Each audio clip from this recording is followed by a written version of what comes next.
wabarakatuh. Bismillahirrahmanirrahim. Perkenalkan, nama saya Dr. Oksa, dokter bertugas pada siang hari ini di Rumah Sakit Muhammadiyah Surakarta. Maaf sebelumnya, saya berusia dengan ibu siapa ya? Oh ya, ibu Sinta. Umur berapa bu? 35 tahun. Nama di mana? Alamatnya di mana bu? Di Bumi Kencana ya. Kalau boleh tahu datang sini yang ada keluhan anaknya atau ibunya nggih? Oh ya, anaknya. Kalau boleh tahu anaknya namanya siapa nggih? Oh ya, Lala. Kalau boleh tahu umurnya berapa nggih bu? Oh ya, 5 tahun. Ada keluhan apa ibu datang ke sini? Anak saya sudah demam selama 2 hari dok. Oh ya, berdasarkan keluhan yang disampaikan, mungkin di sini kami akan melakukan pemeriksaan fisik terhadap dia Lala. Ini bertujuan agar mungkin untuk mengetahui apakah di tubuh dia Lala itu ada kelainan atau tidak. Mungkin ini sedikit tidak nyaman ibu, apakah dia Lala bersedia untuk dilakukan pemeriksaan fisik? Yang bersedia dok, jika bersedia silakan ibu membandingkan dia Lala di tempat pembandingannya dan saya akan melakukan cuci tangan terlebih dahulu ya ibu. Sini saya akan melakukan cuci tangan menggunakan teknik WHO. 1, 2, 3, 4, 5, 6, lalu dibilas. Lalu saya memposisikan diri di sebelah kanan pasien dan saya akan melakukan pemeriksaan fisik umum terhadap pasien. Di sini saya akan melakukan pemeriksaan umum dulu. Yang pertama, kesadaran pasien. D, namanya siapa D? Ya, Lala. Oh ya, D Lala sudah menjawab pertanyaan saya, berarti D Lala dalam keadaan sadar utuh.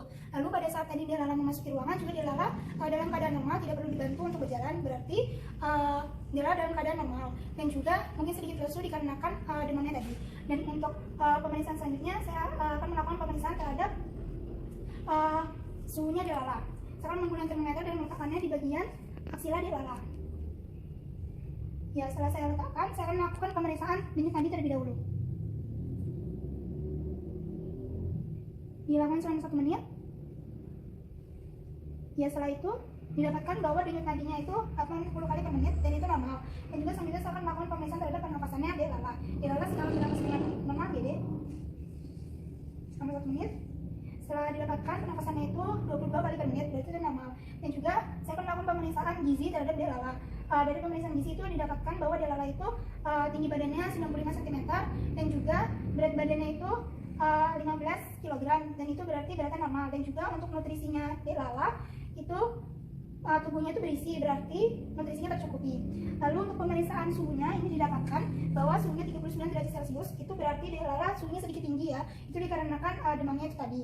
Lalu selanjutnya saya akan melakukan pemeriksaan terhadap kulitnya D Lala. Terlihat bahwa kulitnya D Lala ini berwarna coklat terang, lalu tidak terdapat kemerahan ataupun odem di bagian kulitnya. Itu berarti normal. Dan juga selanjutnya saya akan melakukan pemeriksaan terhadap kelenjar limfa dari D Lala. D Lala silakan duduk sebentar gede. Oh ya, silakan. Lalu selanjutnya saya akan melakukan pemeriksaan kelenjar limfa dari servikal, aksila dan juga inguinal. Dari servikal terlihat kita raba bagian leher, di bagian lateral kanan dan kiri itu tidak terdapat pembesaran kelenjar dan juga tidak ada nyeri tekan. Lalu selanjutnya bagian aksila kita raba, tidak ada nyeri tekan dan juga tidak ada pembesaran kelenjar. Di bagian inguinal juga kita tekan, tidak ada pembesaran kelenjar dan juga nyeri tekan. Lalu selanjutnya saya akan melakukan pemeriksaan terhadap otot, tulang dan sendi. Dari otot kita lihat di ekstremitasnya tidak terdapat atrofi ataupun hipertrofi. Lalu di bagian tulang di sini tidak terdapat ruptur ataupun pembesaran odem dan lain-lain, berarti itu normal. Dan juga dari sendinya kita lihat bahwa bisa digerakkan dengan bebas kaki dan tangan dari D Lala. Itu berarti normal. Selanjutnya saya akan melakukan pemeriksaan khusus terhadap tubuh D Lala. Pertama saya akan melakukan pemeriksaan terhadap kepalanya. Kita raba bagian kepala. Itu di bagian kepala tidak terdapat kelainan yang bermakna. Di bagian ubun-ubun juga terdapat di tengah dan juga tidak ada terdapat hidrosefal ataupun makrosefal. Dan juga pada bagian rambut kita lihat di sini bahwa kalau kita tarik tidak cepat rontok dan juga rambutnya itu lebat dan juga berwarna hitam. Lalu selanjutnya saya akan melakukan pemeriksaan terhadap matanya D Lala menggunakan senter. Menggunakan senter di sini kita lihat di bagian konjungtiva bawah mata. Di bagian konjungtiva bawah mata yaitu tidak terdapat hiperemis ataupun anemis. Lalu di bagian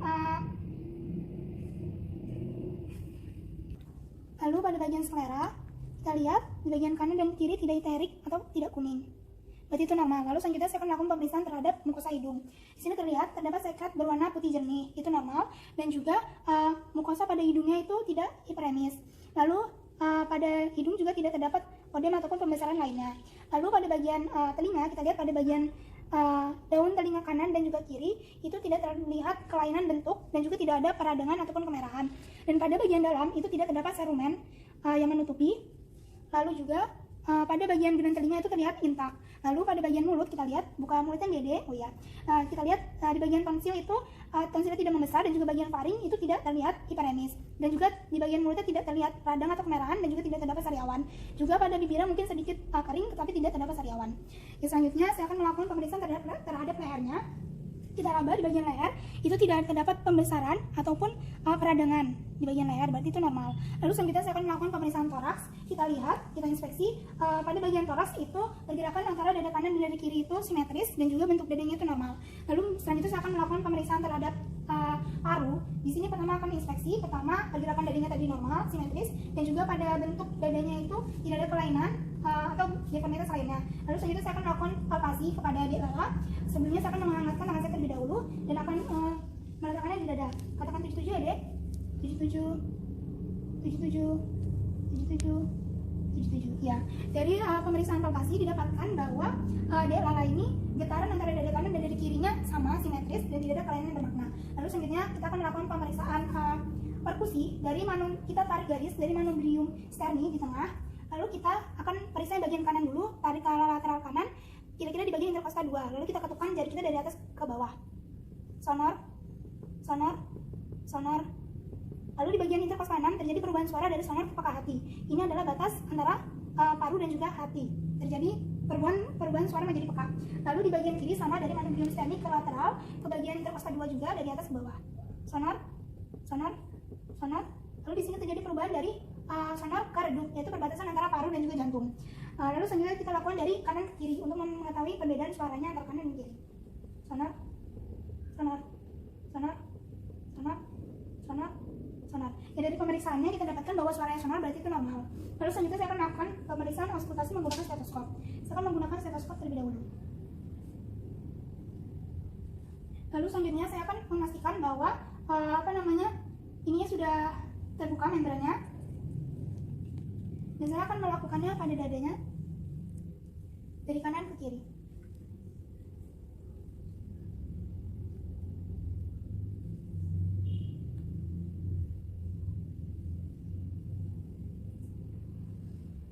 Ya, terdengar suara vasiperal, itu berarti suara pada paru normal.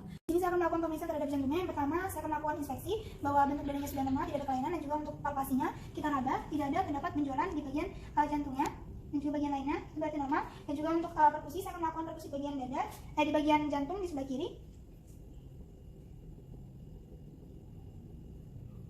Ini terdengar suara sonor, berarti jantungnya itu normal. Lalu selanjutnya saya akan melakukan auskultasi terhadap jantungnya. Pertama saya akan melakukan bagian sebelumnya saya akan membuka membrannya dulu dan akan menggunakan bagian nauknya, dan akan melakukannya di bagian mitral, di bagian bawah papila naik, di bagian mitral untuk mendengar suara apex. Lalu di bagian interkosta 4 itu untuk mendengar suara tricus pindal, lalu interkosta 2 di sebelah kiri untuk mendengar suara pulmonal, lalu interkosta 2 sebelah kanan untuk mendengar suara apex aorta. Lalu selanjutnya saya akan melakukan pemeriksaan terhadap abdominal. Pertama kita inspeksi terlebih dahulu, kita lihat bahwa pergerakan dari perutnya, dinding perut atau abdomen itu tidak lebih tinggi daripada dada, berarti itu normal. Lalu pada pemeriksaan palpasi, kedua kita lakukan pemeriksaan auskultasi terlebih dahulu. Auskultasi kita tinggalkan menggunakan stetoskop, sudah pastikan membrannya terbuka. Lalu selanjutnya kita pada bagian tengah,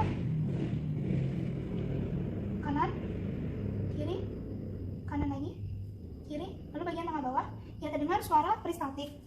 Lalu itu normal. Lalu selanjutnya kita lakukan pemeriksaan, kita lakukan perkusi terlebih dahulu pada bagian tengah, lalu kanan, kiri, kanan, kiri, lalu bagian bawah.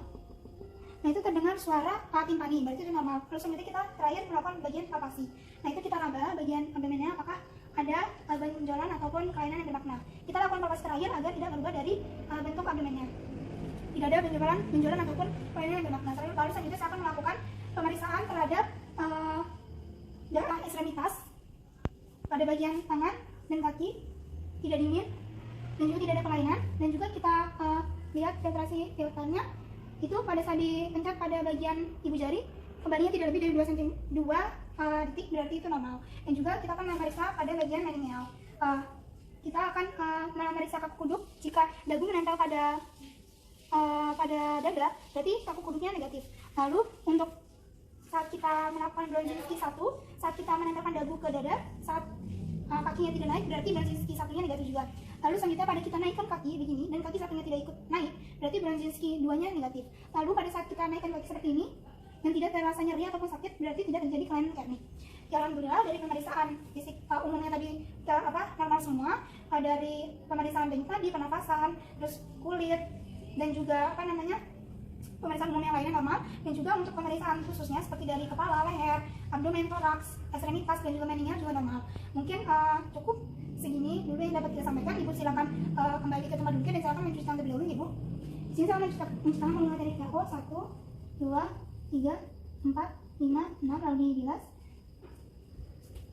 Ya, alhamdulillah pemeriksaan fisik sudah selesai, Ibu. Mungkin nanti akan dilakukan pemeriksaan penunjang untuk menegakkan diagnosis selanjutnya. Apakah ada yang ditanyakan, Ibu? Tidak ada. Jika tidak ada, terima kasih, Ibu.